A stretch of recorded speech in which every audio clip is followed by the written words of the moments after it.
Ce programme est une rediffusion. C'est pas normal. Une situation vous déplaît. Vous en avez gros sur le cœur. Vous êtes exaspéré par un certain nombre d'événements. Radio Côte d'Ivoire vous ouvre une lucarne pour crier votre mécontentement dans le bon ton, la courtoisie et le respect. Je rencontre le collège des professeurs. On dit code d'inscription en ligne, fiche de renseignement, affecté de l'élève, 6e et 5e, kit d'inscription des affectés de l'élève, 20 000, livret scolaire, rap, chemise cartonnée et enveloppe timbrée. Je me tiens contre cela. La ministre a dit que je viens payer. Voilà, c'est pas normal ici. C'est moto, j'ai dit. Moto, ça fait accident, ça tue. Mais les enfants, la maman justice, c'est quand ils les parlent. Ils ne vous écoutent non pas. Donc, vraiment, je voulais passer par vous pour lancer un message aux communautés. Il n'y a pas vraiment voir les enfants. Pas chef de brigade du sous-préfet là, le maire est là. Mais ça vit tous les jours. Il y a quelque chose qui ne va pas du tout. Les lampadaires ne sont pas éclairés. Aujourd'hui où je vous parle, je peux dire que l'éclairage public n'en ont pas. Le village est dans le noir. Voilà, donc vraiment, en tout cas, on demande pardon. À venir arranger notre lampadaire. C'est mon cri de cœur. C'est pas normal. Du lundi au vendredi, de 8h05 à 8h30. Mesdames, Messieurs, bienvenue sur Radio Côte d'Ivoire. Si vous nous rejoignez ce vendredi, depuis un moment, nous faisons des numéros spéciaux de C'est pas normal où nous recevons des personnes ressources afin de pouvoir répondre aux préoccupations de certains auditeurs. Et aujourd'hui, on s'intéresse aux difficultés des producteurs de café cacao, justement avec Madame Karine Lorpoé, directeur en charge des délégations régionales et de la commercialisation intérieure du Conseil Café Cacao. Madame Poé, bienvenue. Comment allez-vous? Bien, merci. D'accord. Alors, on a plusieurs préoccupations de producteurs de cacao précisément qui appelaient incessamment sur la radio pour parler des difficultés qu'ils rencontrent quant à leur filière. Mais avant d'y arriver, on aimerait savoir quel est l'état des lieux de la filière café cacao en ce moment en Côte d'Ivoire. Merci bien madame. Alors, en termes de présentation, je peux vous dire que le Conseil du café cacao est l'abréviation du Conseil de régulation, de stabilisation et de développement de la filière café-cacao. Donc, il a été créé par ordonnance depuis 2011 et depuis août 2017, cet organe est dirigé par M. Kone Brahima Yves, aidé dans cette tâche par M. Kofi Ngoran, qui en est le DGA. Donc, ils sont à la tête de cette structure-là qui compte à peu près 1300 personnes reparties sur l'ensemble de la zone de production de café cacao, donc d'est en ouest. Et cette zone, nous l'avons scindée en 13 délégations régionales. Et ces délégations régionales sont chapeautées par des délégués régionaux et eux sont aidés dans leurs tâches par des agents assermentés. Ce sont ces agents qui sont les premiers contacts des producteurs sur le terrain et qui essaie de déployer justement la politique de régulation, de stabilisation, de développement et du contrôle de la qualité et des prix que le gouvernement décide en début de campagne. Voilà un peu comment ça se passe. Le siège social est ici à Abidjan, au plateau, à l'immeuble de la Caisse Table. Et en ce moment, au sein du Conseil du café cacao, il y a plusieurs grands projets qui sont en cours. Je commencerai par celui qui touche directement les producteurs et donc qui est la carte du producteur café cacao. C'est une carte à la fois professionnelle et en même temps bancaire qui va donc permettre au producteur très bientôt de vendre, de commercialiser toute sa production de façon dématérialisée. C'est-à-dire que le producteur n'aura plus à prendre de l'argent en espèces quand il vend son café ou son cacao, mais il recevra des transactions électroniques et à partir de ce qu'il recevra de sa vente, il pourra utiliser la carte dans un guichet d'une banque puisque c'est une carte Visa et aussi, comme nous le faisons au niveau d'Abidjan, acheter dans des supermarchés agréés, voilà, avec la carte. Donc c'est le projet phare en ce moment. Il est la résultante d'un plus grand projet qui a été le recensement des producteurs de café, de cacao et de leurs vergers depuis bientôt 2 ans, sinon 3 ans. L'ensemble des producteurs a été recensé. Toutes les parcelles ont été levées pour la plupart et ce projet continue parce que c'est une base de données qui se veut dynamique. Donc les producteurs qui n'ont pas pu être pris en compte dans la première phase le sont au quotidien. Déjà même sur les sites de distribution des cartes, on continue d'enregistrer les producteurs, de prendre des rendez-vous pour aller lever leurs parcelles et puis de leur distribuer leur carte bancaire et professionnelle quand elle est disponible. D'accord. On va dire que ce serait des sortes de bol d'air pour ces agriculteurs-là voilà, afin qu'ils puissent souffler un peu et profiter de leur production. Au-delà du bol d'air, c'est vraiment une restructuration parce que c'est une façon nouvelle de faire et c'est en même temps le lieu pour le Conseil du café cacao d'avoir une meilleure maîtrise de l'outil de production qui sont les vergers. Comment, selon vous, on peut développer des politiques adéquates, répondre aux justes préoccupations du producteur si on ne peut pas l'identifier, si on ne peut pas savoir où il se situe, si on ne peut pas connaître ses besoins en termes de production, en termes de réponse à apporter à ses préoccupations sociales, donc le nombre de ses enfants, la taille de sa famille. C'est vraiment un outil de développement au service de l'agriculture notamment et en particulier de la filière café-cacao qui est en train de se mettre en route. Et il s'agit également pour la filière de pouvoir rassurer ses clients finaux qui sont sur les autres continents. Ils ont besoin de savoir aujourd'hui d'où part le produit qu'ils consomment et donc c'est un vaste programme de traçabilité dans lequel nous sommes vraiment engagés. D'accord, je pense qu'on aura le temps de développer tous ces aspects-là. On va en venir aux difficultés des producteurs. On le sait, la campagne 2022-2023 du café cacao, le prix Borchamp du kilogramme a été fixé à 900 francs contre 825 pour la campagne précédente. Une hausse donc de 75%, très avantageuse pour les producteurs. Cependant, certains intervenants nous font dire que le prix n'est pas respecté dans leur zone. Donc avant de réagir sur ce sujet, on vous propose de les écouter justement. Chef Alakwame Daniel. Oui. À l'Accro, c'est à Kononfla. Oui, c'est à Kononfla, précisément à l'Accro. Actuellement où je vous parle aujourd'hui, actuellement le cacao s'achète à 800 francs à Kononfla. C'est illégal parce que le prix Borchamp du kilo a été fixé à 900 francs. C'était à 900 francs. C'est à 900 francs.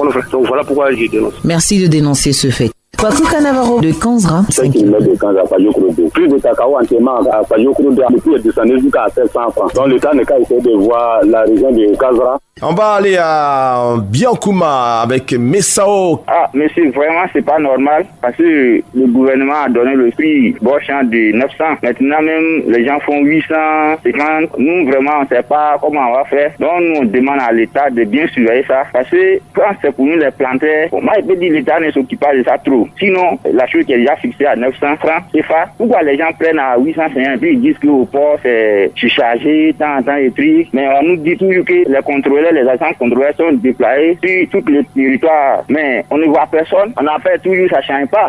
Monsieur Kofi, Loko Egeyo. Le Borchamp a été fixé, on nous a dit attends le 20 novembre. Depuis le 20 novembre, on a attendu, mais jusqu'à présent, pas de suite. Les cacaos sont encore déposés. On n'arrive pas à comprendre là. Comment le gouvernement peut donner le prix des cacaos, puis maintenant ça n'achète pas. C'est là on veut comprendre. Même actuellement, même, on dit il n'y a pas l'argent, mais les gens qui viennent payer à 850. L'argent est quitté où? C'est là on ne comprend pas. Comme les planteurs aussi refusent de donner aussi, les cacaos sont déposés.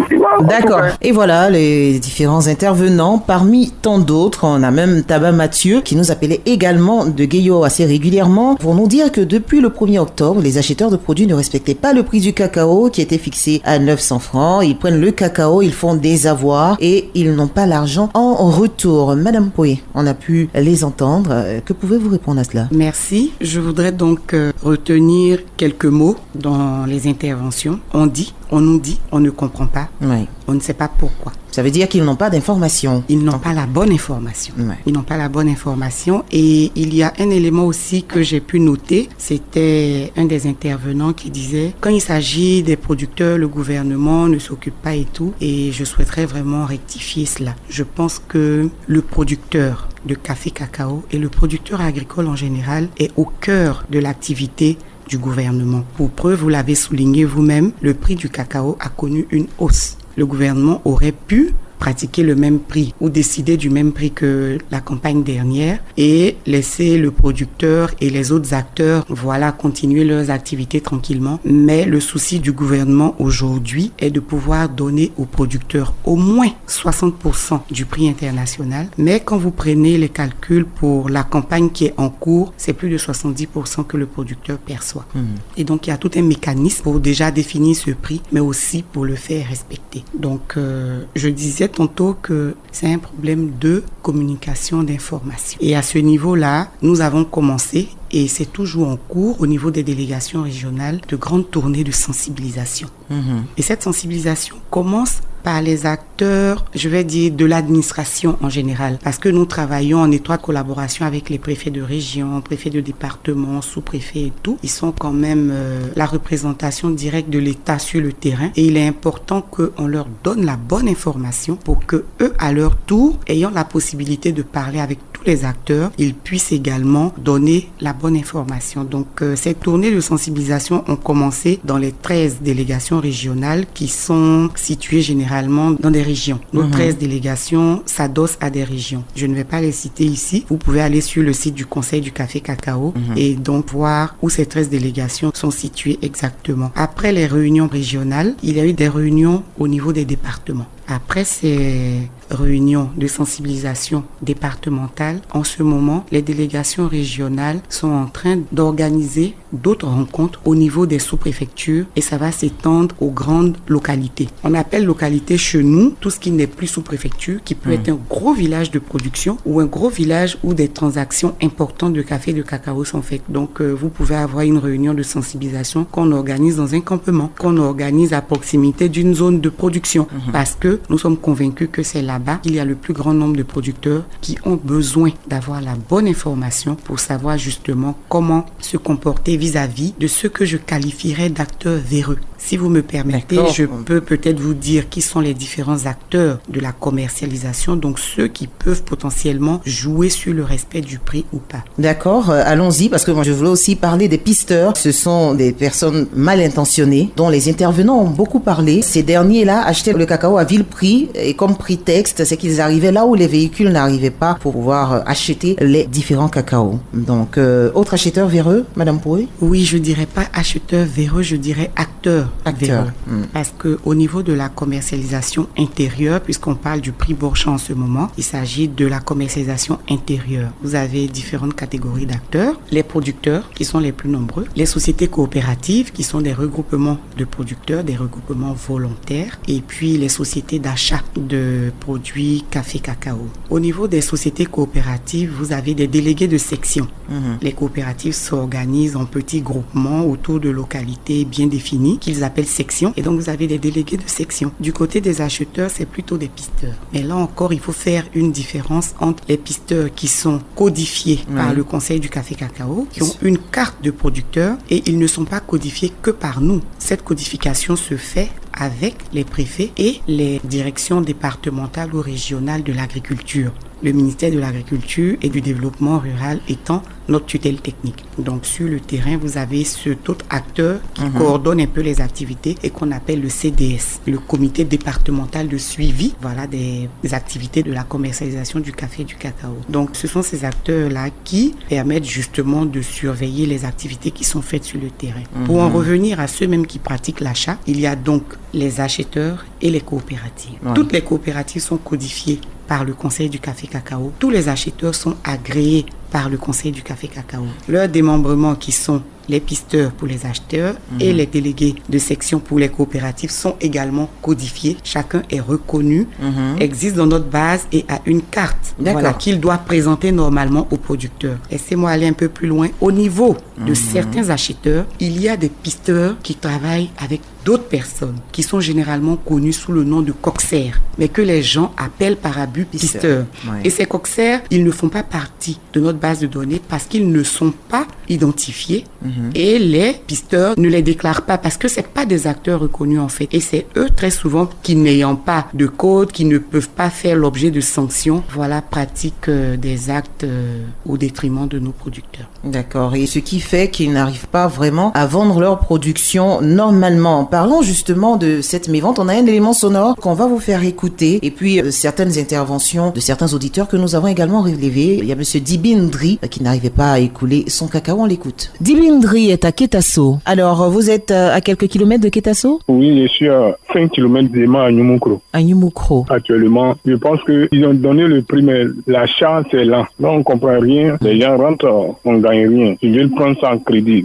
Si tu veux refuser, ton cacao reste avec toi. Comme vous aussi, si vous êtes nos dévanciers, là, on veut demander qu'est-ce qui se passe. Et puis maintenant, c'est lent comme ça. Ils disent qu'ils ne gagnent pas l'argent avec les exportateurs. Donc, il ne sait pas si les exportateurs, l'État de Côte d'Ivoire finance les exportateurs, on ne sait pas. On veut savoir. Mais vous savez que l'agriculture est basée sur nous les planteurs. Mais maintenant, ne nous laissez pas comme ça. Si vous nous laissez comme ça, c'est que c'est pas bien. Ça va pas nous arranger, nous les planteurs. Ok, c'est les faux planteurs, on n'a rien même. Vous voyez le cas pour nous arranger parce que les années où ils sont partis avec l'argent de nos parents, nos grands-parents. D'accord. Monsieur Dans Dibindri. les années 90, ça s'est passé comme ça. Je crois que ça a reproduit encore. Voilà, en plus de Monsieur Dibindri, il y a Miezon Gonzo qui a appelé Datiekro. Il disait, et je cite, nos coopérateurs prennent notre cacao, mais on ne nous paie pas. On fait un dépôt-vente. Quand on leur demande de nous payer, ils disent que l'État n'a pas financé. On a également Antoine Yapi qui dit que les acheteurs paient le cacao, mais ne donnent pas d'argent, alors que c'est sur cet argent-là qu'il compte. Également, Yao Kwasi qui est à Mbato a relevé la même chose. On ne paie pas le cacao. Il a fait peser son cacao depuis le 8 octobre et il n'avait pas encore reçu l'argent. Autant de préoccupations. Vous avez parlé tout à l'heure de coopérative. Déjà, une coopérative assermentée doit présenter une carte. Comment est-ce qu'ils arrivent à faire la différence s'il n'y a pas de carte, justement? Alors, la coopérative, elle est codifiée. Ce sont les agents du Conseil du café cacao qui sont assermentés. Et la coopérative, lorsqu'elle arrive auprès du producteur, elle doit décliner son identité. Donc, le mandant de la coopérative doit décliner son identité en présentant sa carte de délégué de section. Mais généralement, ils se connaissent dans les localités. Ils se connaissent, c'est un peu plus délicat pour les acheteurs parce qu'ils sont basés au niveau du département et ce sont leurs pisteurs qui vont dans les localités les plus éloignées, mais ils se connaissent, comme je le disais souvent, parce que nous sommes dans un système libéralisé dans lequel les activités commerciales sont souvent basées sur la confiance et les gains réciproques. Donc ce sont des relations qui durent depuis des années et malheureusement, elles se voient dégradées, voilà, au détriment des producteurs. Comment le producteur reconnaît un pisteur ou un délégué de section qu'il ne connaissait pas, c'est par sa carte. D'accord, donc s'il n'y a pas de carte, automatiquement, il faut pouvoir émettre un doute. Le producteur est en droit d'exiger la carte. Parce que accompagnera la carte de cet acteur-là les reçus d'achat. C'est un document obligatoire que tous ceux qui font l'achat au bord champ doivent délivrer au producteur. Ce reçu d'achat porte les mentions suivantes. La campagne, le produit acheté pour distinguer le café du cacao, le nom de l'opérateur. Si c'est une société coopérative, elle porte son nom, son sigle. Si c'est un acheteur, pareil. La localité où l'achat se fait, le producteur et le prix. Même le nom du pisteur ou du délégué figure sur le reçu. Le volume, sinon la quantité vendue et achetée. Et le prix minimum garanti, donc avec le total. Bien souvent, les producteurs se voient délivrer des reçus qui portent des mentions qui n'ont rien à voir avec le prix réel qui leur est appliqué. Donc, il y a cet abus. Ce n'est pas parce que les producteurs ne savent pas lire, mais comme ils vous expliquaient dans leurs interventions, ils sont souvent dos au mur. Ils ont du produit qu'ils ne peuvent pas conserver pendant trop longtemps à cause des conditions climatiques et du fait qu'eux-mêmes, ils n'ont pas les infrastructures dans leur plantation ou dans leur localité pour pouvoir conserver longtemps ce cacao. Et aussi, ils ont besoin du fruit de leur récolte pour pouvoir faire face à leurs charges. Donc, exactement. Voilà. Et je crois que c'était leur principale préoccupation. Ils veulent être informés. Ils veulent être informés peut-être comment se fait le paiement lorsque les coopératives ou les coopérateurs prennent le cacao. Après combien de temps se fait le paiement pour qu'ils puissent profiter de cela? Pour le dépôt-vente au sein des coopératives, c'est à l'appréciation des deux parties, donc des responsables des coopératives et des producteurs. Mais ils ont toujours des réunions, des assemblées générales où ils définissent un peu ces règles. Donc je ne dirais pas que c'est à la tête du client, mais chaque coopérative peut se donner ce délai-là d'une semaine. En général, ce n'est pas censé excéder une semaine pour ce qui se fait dans la pratique. Mais ce ne sont pas des éléments qui sont écrits auxquels on peut se référer. Pour les acheteurs, et c'est ce qui a fait leur force pendant longtemps, c'est que c'était du comptant. Vous donnez votre produit, on vous donne votre argent. Donc, il n'est pas censé voir dans le système que les acheteurs font du dépôt-vente. D'accord. Et quand ils sont confrontés à ce genre de cas, quelle doit être leur réaction? Quelle démarche est-ce qu'ils doivent faire pour pouvoir entrer en possession du fruit de leur récolte? Merci. Et je tenais déjà à vous féliciter parce que vous leur donnez une lucarne. Et nous aussi, on saisit ce micro pour les inviter à vraiment collaborer étroitement étroitement avec nos agents sur le terrain.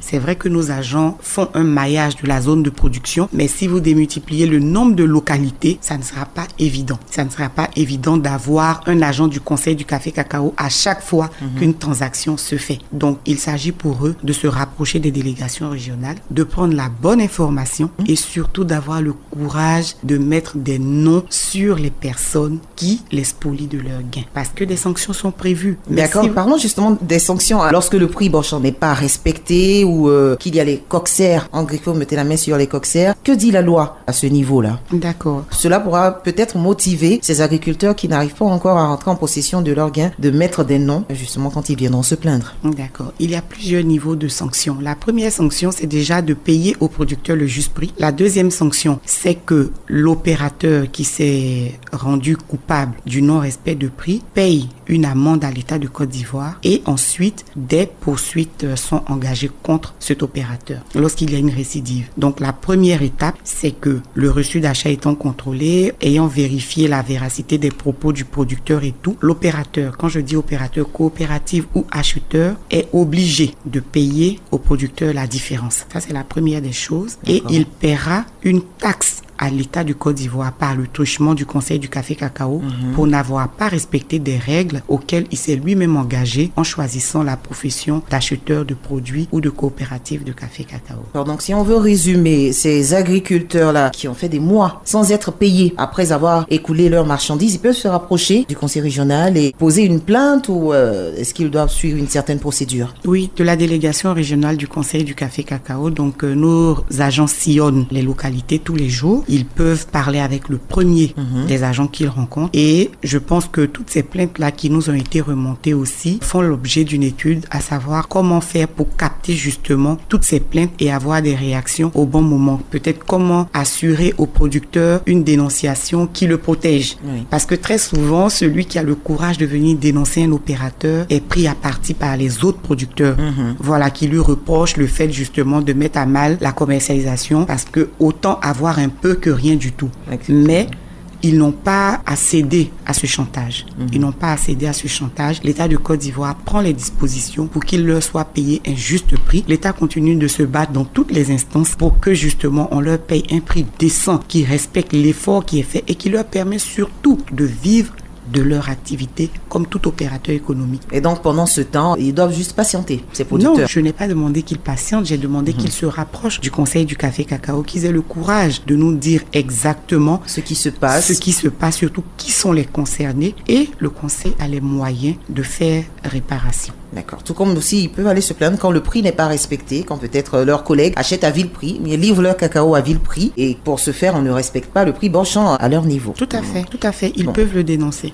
Par le passé, la plupart des actions qui avaient été posées et qui ont vu des acteurs être poursuivis, ça a été fait par dénonciation. Et le Conseil du café cacao et les producteurs concernés ont pu organiser justement je ne dirais pas des patrouilles, mais se sont organisés pour que ces opérateurs-là, pour les uns, soient pris vraiment en flagrant délit et pour les autres, reconnaissent leur tort. Et le tort a été réparé et les opérateurs ont subi la rigueur de la loi. D'accord. Merci beaucoup, Madame Poé, pour ces informations. C'est vrai qu'on aurait bien aimé avoir beaucoup plus d'informations sur certains plans, à savoir les pistes impraticables, l'insécurité, parce que vous l'avez dit hors antenne, vous travaillez de concert avec d'autres ministères, mais je pense qu'on aura le temps d'en parler. On espère avoir une autre lucarne avec vous pour avoir tous ces détails-là. Mais il faut retenir ce qui est important. Le prix Bonchamp, chers intervenants, chers auditeurs, quand le prix n'est pas respecté, rapprochez-vous de la délégation du Conseil Café Cacao de votre région pour vous plaindre et ayez le courage de dire des noms. Voilà, des personnes qui sont venues peut-être prendre votre cacao qui ne vous ont pas encore donné de l'argent, des éventuels coxaires, les pisteurs. Ayez ce courage-là de dénoncer afin qu'on puisse vous aider ou vous rapprocher simplement des agents contrôleurs qui sillonnent pratiquement toute la Côte d'Ivoire dans toutes les régions, n'est-ce pas, Madame Poé? Oui, toutes les régions de production. De production, voilà, pour dénoncer contacter pour leur dire ce qui ne va pas. Ainsi, on pourra facilement vous aider. Est-ce qu'il y a un numéro vert? Alors, on y travaille justement.